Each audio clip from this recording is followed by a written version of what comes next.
Hello guys, আজকে আমরা চলে এসেছি আমাদের বাড়ি। আজকে দশহরা পুজো, সবাই পুজোর জোগাড় করছে, পুজো দিচ্ছে।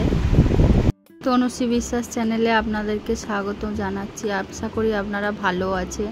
আজ দশহরা পুজো, মা মনসা দেবীর আশীর্বাদ পেতে আমার চ্যানেলটিকে সাবস্ক্রাইব করুন আর লাইক করুন, আর কমেন্ট বক্সে লিখুন জয় মা মনসা।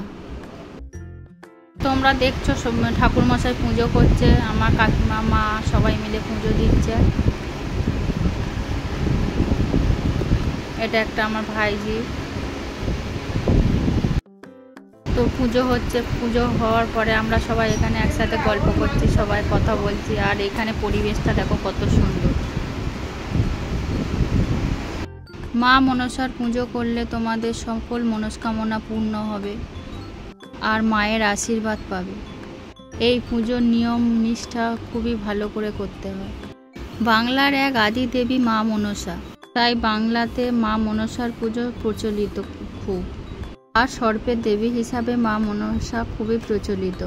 আর এই পুজো করলে সকল মনস্কামনা তো পূর্ণ হয় আর মা দেবীর কৃপাও পাওয়া যায়। আর মঙ্গল কাব্য থেকে জানা যায় মহাদেবের কন্যা হলো মা মনসা আর নাগরাজ বাসকের ভগিনী।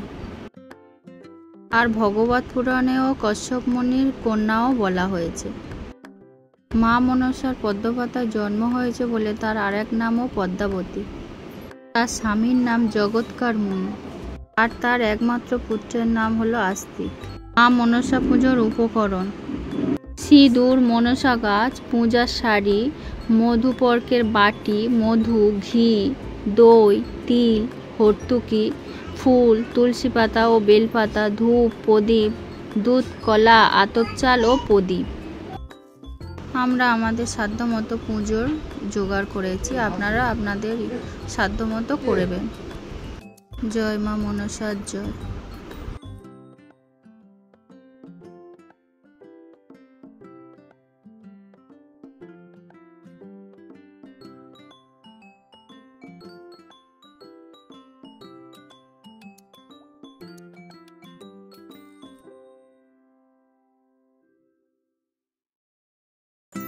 তো বাই বন্ধুরা, নেক্সট ভিডিওতে আবার দেখা হবে।